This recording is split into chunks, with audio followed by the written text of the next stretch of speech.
Hello my dear aspirants, स्वागत करती हूँ आप सबका Murari Lal GS research centre YouTube channel. और एस्पिरेंट्स बताइए आप सबकी तैयारी कैसी चल रही है। आई होप आप सब अपना ध्यान रखते हुए अपना रिवीजन अच्छे से जारी रखते हुए अपनी तैयारी अच्छे से कंटिन्यू कर रहे हैं। तो चलिए इस प्रैक्टिस सेट के साथ हम कुछ इम्पॉर्टेंट इंग्लिश क्वेश्चंस की तैयारी करेंगे।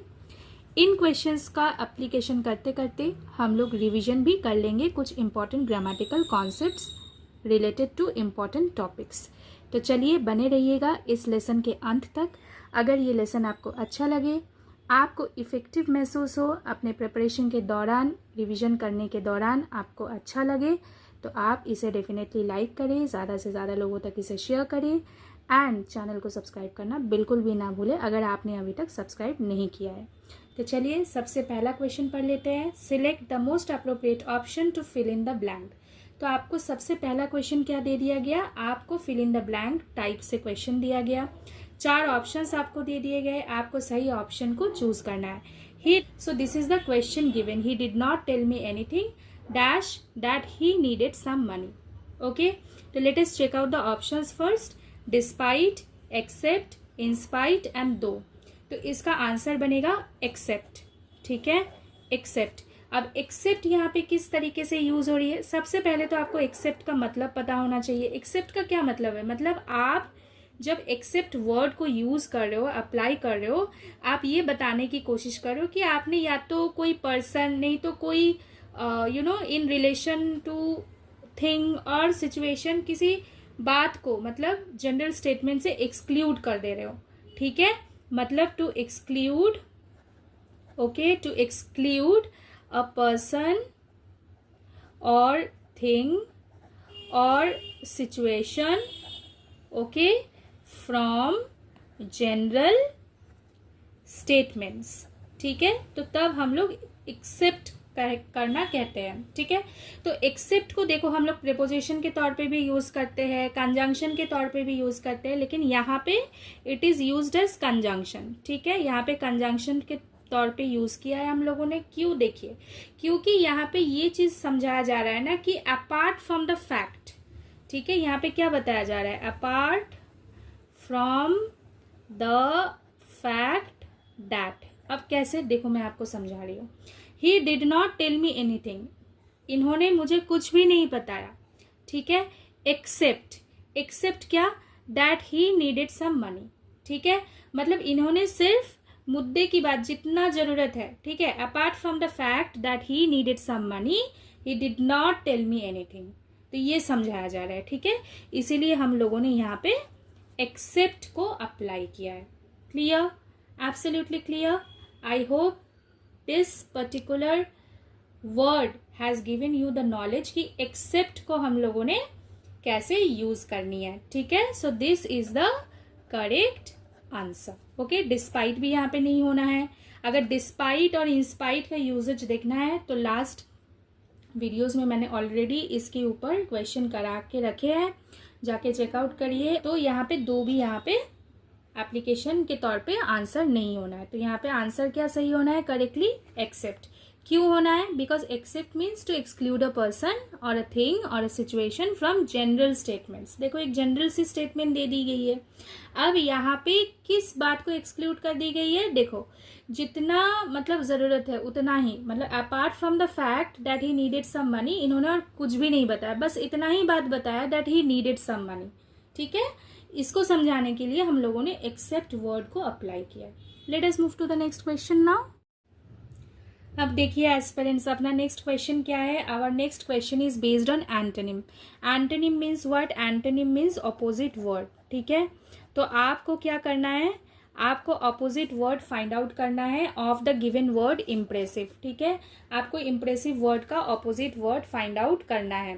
Clear, absolutely clear. अब देखिए यहाँ पे इम्प्रेसिव वर्ड का मतलब क्या है। इम्प्रेसिव वर्ड का सीधे तरीके से मतलब है द एबिलिटी टू इम्प्रेस। ठीक है, तभी जब किसी चीज के पास ये एबिलिटी होती है ना हमें इम्प्रेस करने की, ठीक है, जिसको देख के हम लोग इम्प्रेस हो जाए, तो तब हम लोग इम्प्रेसिव वर्ड को अप्लाई करते हैं। ठीक है, तब हम लोग इम्प्रेसिव वर्ड को अप्लाई करते हैं। तो देखिए इम्प्रेसिव का क्या मतलब है। ठीक है, इम्प्रेसिव का मतलब है कि it has the ability, okay, it has the ability to impress the mind, okay, it has the ability to impress the mind, ताकि हम लोगों के मन में एक काइंड ऑफ एडमिरेशन उत्पन्न हो, ठीक है ना, काइंड ऑफ रिस्पेक्ट क्रिएट हो, ठीक है ना. तो something that is impressive means what, it is impressing you, right, clear. So कोई भी चीज अगर आपको इम्प्रेस कर रही है ना, तब वो क्या हो जाती है, अपने लिए इम्प्रेसिव हो जाती है, ठीक है. तब इम्प्रेसिव क्लियर है. अब इम्प्रेसिव का क्या करना है, इम्प्रेसिव का हमें ऑपोजिट वर्ड फाइंड आउट करना है फ्रॉम द गिवन ऑप्शंस, ठीक है. अब देखो ड्रामेटिक, ड्रामेटिक का क्या मतलब है, ड्रामेटिक का मतलब है, पहली बात तो ये, dramatic word is associated to drama. Dramatic का मतलब बन जाता है कि कोई मतलब रिएक्ट कर रहा है किसी सिचुएशन पे और वो बहुत ज़्यादा मतलब एक इंटेंस ड्रामा क्रिएट करके उस सिचुएशन पे रिएक्ट कर रही हो, तब वो हो जाती है ड्रामेटिक. क्लियर. ड्रामेटिक का मतलब समझ में आ रहा है, मतलब एक ड्रामा से, पहली बात तो ये है कि dramatic word is associated to drama. Person is reacting to a situation in a very exaggerated manner, either very serious or very intense, या फिर बहुत ज्यादा डिफरेंट इमोशनल डिस्प्ले दिखा रहा हो, ठीक है, जो ड्रामा लग रहा हो, ठीक है, तब वो हो जाती है ड्रामेटिक. तो इम्प्रेसिव के साथ dramatic, no, this is not the opposite word of impressive. अच्छा, नेक्स्ट वर्ड क्या है, नेक्स्ट वर्ड है अपना सिग्निफिकेंट. सिग्निफिकेंट का क्या मतलब है, देखो सिग्निफिकेंट मतलब है anything that is important, right, और means having a particular meaning, ठीक है, तब भी हम लोग सिग्निफिकेंट कहते हैं. या फिर कोई चीज़ जो बहुत इम्पॉर्टेंट हो, ठीक है, अपना ही एक इम्पॉर्टेंस रखता हो, तब वो हो जाती है सिग्निफिकेंट. तो इम्प्रेसिव का सिग्निफिकेंट भी ऑपोजिट नहीं बनता है, ठीक है. फिर देखो एक वर्ड है ऑर्डिनरी, ठीक है. अब किसी भी चीज़ को जब हम लोग देख के बहुत इम्प्रेस हो जाते हैं, तो भाई उसमें तो कुछ स्ट्राइकिंग क्वालिटी होती है जो ऑर्डिनरी और नॉर्मल से अबव हो, ठीक है, तभी तो वो हमें इम्प्रेस करती है और हम कहते हैं वाओ दिस इज इम्प्रेसिव. तो इसका ऑपोजिट फिर क्या बनेगा, डेफिनेटली ऑर्डिनरी बनेगा, ठीक है. So ordinary is the correct answer. Ordinary is the correct opposite word to the word impressive, ठीक है. अब देखो एक वर्ड है, जब सब ऑप्शन को हम लोगों ने देख ही लिया है तो इस वर्ड को भी देख लेते हैं, इंडस्ट्रियस. इंडस्ट्रियस का क्या मतलब है, सो इंडस्ट्रियस का मतलब है anyone who is hard working, ठीक है, याद रखिएगा, ठीक है, जो बहुत हार्ड वर्किंग हो या फिर बहुत डिलीजेंट हो, ठीक है, तो उसे हम लोग इंडस्ट्रियस कहते हैं. तो industrious is not correct as per the given option. So impressive का ऑपोजिट वर्ड जो ऑप्शन में दिया हुआ है, इस हिसाब से क्या होना चाहिए, ऑर्डिनरी होना चाहिए. Select the most appropriate option to fill in the blank. अब देखो दो वर्ड्स आपको ऐसे मिलेंगे जो बहुत ही सिमिलर साउंड करती हो, लेकिन इसका मतलब अलग है, ठीक है, स्पेलिंग भी अलग है, इसका मतलब भी अलग है. तो देखो हम लोग इसका आंसर करने की कोशिश करते हैं. Give yourself a dash means blank दे दिया गया सेंटेंस पे, एंड गेट सम रेस्ट, ठीक है. तो आपको कहा जा रहा है गिव योर सेल्फ. पहली बात तो ये है कि आप मुझे बताइए कमेंट करके आज, ठीक है ना. जब कभी भी कोई भी सेंटेंस वर्ब से स्टार्ट होती हो तो उसे हम लोग किस टाइप ऑफ सेंटेंस की कैटेगरी पे रखते हैं, ठीक है, आप मुझे बताएंगे. चलिए अब इसका आंसर करते हैं. जैसा कि हम लोग ऑप्शन में देख पा रहे हैं, there are 4 options given. One is break, next is break, blank and brick, ठीक है. ब्रिक मतलब तो सबसे पहले हम लोग इसे छांट देते हैं, ऑड वन आउट. ब्रिक का क्या मतलब है, ब्रिक का मतलब है ईट, तो ये तो होना नहीं है. Give yourself a blank, blank मतलब क्या भाई, ब्लैंक मतलब कोई एम्प्टी स्पेस हो गया, ठीक है. We are talking about empty space. तो यहाँ पे तो give yourself empty space, ये तो कोई give yourself empty space and get some rest, no, this is wrong, ठीक है. आपको यहाँ पे कहा जा रहा है, देखो आप अब अभी कंफ्यूज नहीं होना है. आप सोचेंगे भाई ब्रेक का मतलब है तो किसी चीज को तोड़ देना, ठीक है ना, और फिर उसको सेपरेट कर देना पीसेस में, ठीक है. आप अगर सोच रहे हैं कि ब्रेक का मतलब खाली क्या है, टू सेपरेट इनटू पीसेस, ठीक है, आप ऐसा सोच रहे हैं, लेकिन आप याद करके देखिए, जब आपको स्कूल में ब्रेक दी जाती थी, ठीक है, तो ब्रेक का और एक मतलब क्या है? Pause or rest, to take pause or rest. तो ये नहीं भूलना चाहिए आपको, ठीक है। तो यहाँ पे ब्रेक को हम लोग कैसे यूज करें? To take pause or rest means you need some break so that you can take rest. Give yourself a break and get some rest. So break is the correct answer here. अब देखिए similar sound करती हो BRAKE break. अब इसका मतलब क्या है? ये तो भाई एक डिवाइस होती है जो मूविंग व्हीकल को आइदर आप स्लो कर सकते हैं, नहीं तो स्टॉप कर सकते हैं। तो ये तो इसका आंसर है नहीं, ठीक है। ये कंफ्यूज करने के लिए दे दिया गया आपको, ठीक है। तो कंफ्यूज नहीं होना है, आपको सारे ही वर्ड्स का मतलब पता है। अच्छे से दिमाग ठंडा रखे, एकदम अपने नर्व्स को कंट्रोल करते हुए बढ़िया से एग्जाम को अटेम्प्ट करना है, ठीक है। चलो let us move to the next question. 4 बड़े ही इंपॉर्टेंट वर्ड्स देखो ऑप्शन में दिख रहे हैं, कैलस, रूथलेस, जेनरस, स्टर्न, ठीक है। तो चलो अब क्वेश्चन को पढ़ते हैं, लेकिन सबसे पहले इंस्ट्रक्शन को पढ़ना जरूरी है। Select the most appropriate option to fill in the blank. भाई वही देखो, fill in the blank type. My niece is very kind, ठीक है। आपको हर एक वर्ड को इम्पोर्टेंस देते हुए पढ़ना है, ठीक है। My niece is very kind and dash, एक ब्लैंक दे दिया गया सेंटेंस में, to everyone in the family. तो देखो आपको एक यहाँ पे हिंट तो ऑलरेडी दे दिया गया, ठीक है। क्यों, मैं आगे चल के बता रही हूँ, ठीक है। देखो काइंड ऑलरेडी कह दिया गया। Kind means what? Kind means you are not harsh, you are not brutal, you are not cruel, you are not hard to anyone, you are very humble, ठीक है। kind। अच्छा, अब kind वर्ड के साथ एक word as per the given option हमें दिख रही है, दैट इज generous, ठीक है। तो ऐसे भी करके हम लोग सोच सकते हैं और generous को यहाँ पे अप्लाई कर सकते हैं और इसका आंसर कर सकते हैं। लेकिन प्रोवाइडेड द फैक्ट, ये कब पॉसिबल है? जब आपको बाकी दिए गए 3 वर्ड्स के मतलब पता हो, ठीक है। कैलस का मतलब क्या है? कैलस का मतलब है एनीथिंग दैट इज हार्श, ठीक है। तो ये तो होगा नहीं ऑप्शन, ठीक है। अब देखो नेक्स्ट वर्ड क्या है अपना? रूथलेस। तो रूथलेस का मतलब क्या है? रूथलेस का मतलब है showing no compassion to others, ठीक है। मतलब आप में एकदम कंपैशनेट फीलिंग नहीं है। तो देखो यहाँ पे काइंड के साथ नो कंपैशनेट फीलिंग तो जाती ही नहीं है, तो ये भी नहीं होना है। Our next word is C stern. Stern means what?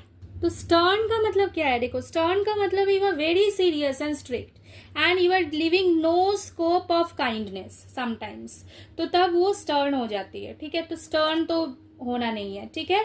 तो if you know the meaning of this words very well, इसीलिए कहा जाता है ना कि वोकैब को भी स्ट्रांग करना बहुत जरूरी है, राइट।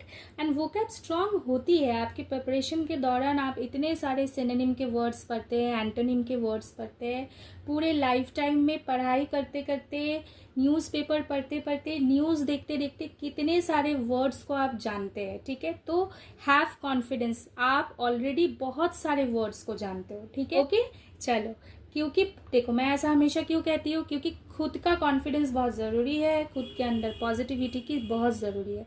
देखो कभी कभी होता है ना कि हम लोग को इतना कुछ पता होता है, फिर भी हम लोग अपने आप को ये नहीं कह पाते कि येस आई नो इट, ठीक है।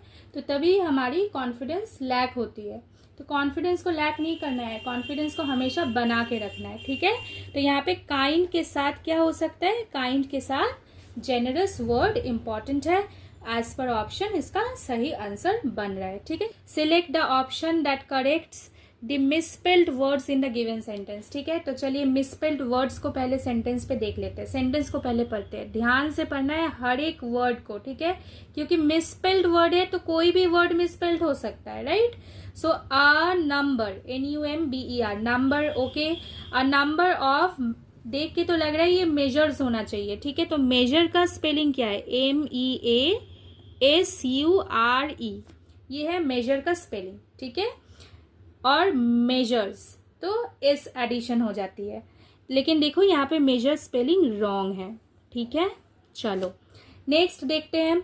अ number of measures have been, अब देखो ये तो लग रहा है सजेस्टेड है, लेकिन सजेस्टेड जी पे स्ट्रेस है तो ये डबल जी होना चाहिए, SUGGEST, सजेस्ट, ED ऐड करके सजेस्टेड, ठीक है, बाय हर। चलो अब देखते हैं ऑप्शंस को। अ नंबर ऑफ मेजर्स, ठीक है, मेजर्स वर्ड तो सही है। हैव बीन, देखो सजेस्टेड स्पेलिंग रॉन्ग है, ठीक है, this is wrong, so this option is wrong. A number of measures have been suggest, double जे है, डबल जे नहीं है, डबल जी होना चाहिए, सो this is wrong.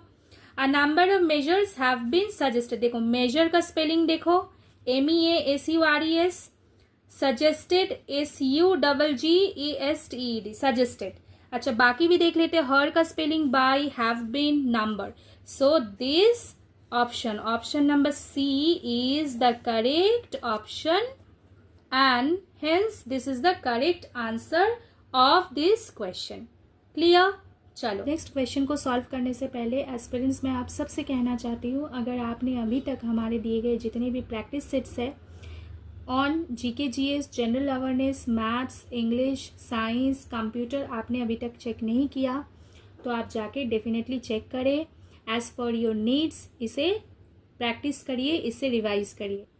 I feel so lazy and dash after doing any strenuous work, तो देखो एक तो है यहाँ पे लेजी, ठीक है, देखो मेन जो वर्ड्स है ना इसे भी आपको मद्देनजर रखते हुए फिर ऑप्शन के वर्ड्स को, क्योंकि यही तो आपको हिंट देती है ना कि आपको एग्जैक्टली किस किस वर्ड पे स्ट्रेस करनी है, तो आपको सही जो वर्ड है ना अप्रोप्रिएट ऑप्शन है इसे चुनने में आप देखिएगा आपको बहुत मदद मिलेगी।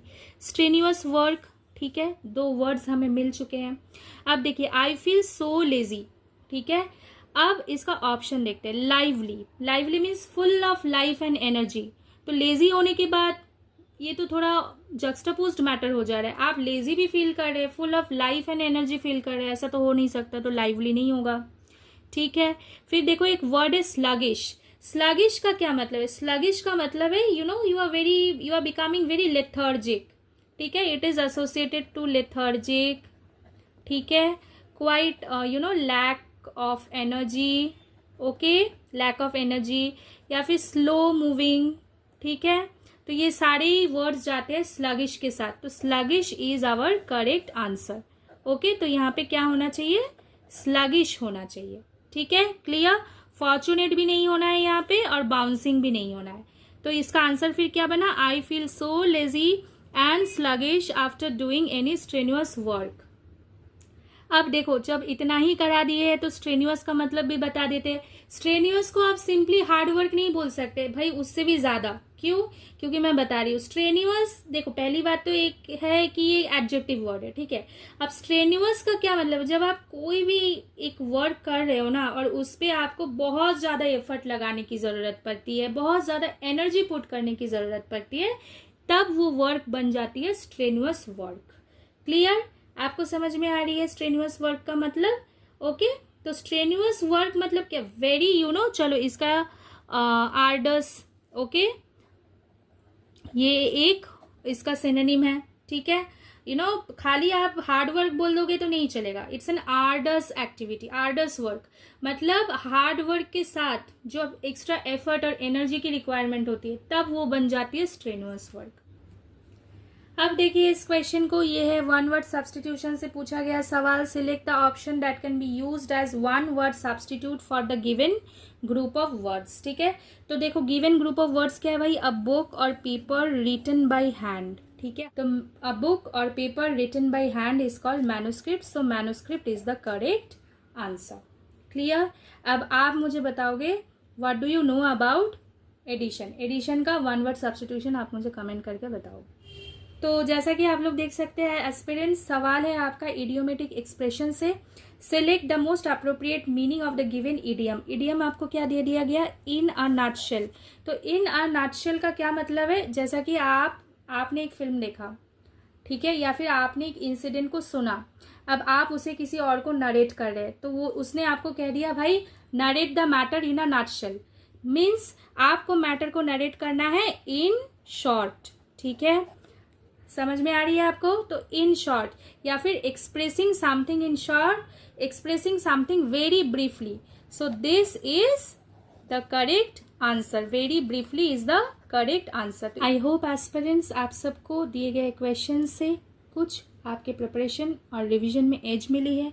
आपने अच्छे अच्छे क्वेश्चंस प्रैक्टिस किए हैं। आपने अभी तक दिए गए जितनी भी प्रैक्टिस सेट्स है इंग्लिश के ऊपर बेस्ड करके आपने नहीं देखा तो जाकर ज़रूर चेक करें। We have also given lessons on GK, GS, maths as well. जाके as per your needs playlist पे सर्च करें एंड चेकआउट करें। अगर आप इस चैनल पे नए हैं, इस चैनल को अभी तक सब्सक्राइब नहीं किया, then I request to every one of you, Murari Lal GS research centre YouTube channel को सब्सक्राइब कर दीजिए। लेसन अच्छा लगे तो लाइक करिए, ज़्यादा से ज़्यादा लोगों तक इसे शेयर करें। अपना ध्यान रखिए, अच्छे से अपना रिवीजन जारी रखिए। मिलते हैं नेक्स्ट वीडियो पे। Take care, thank you.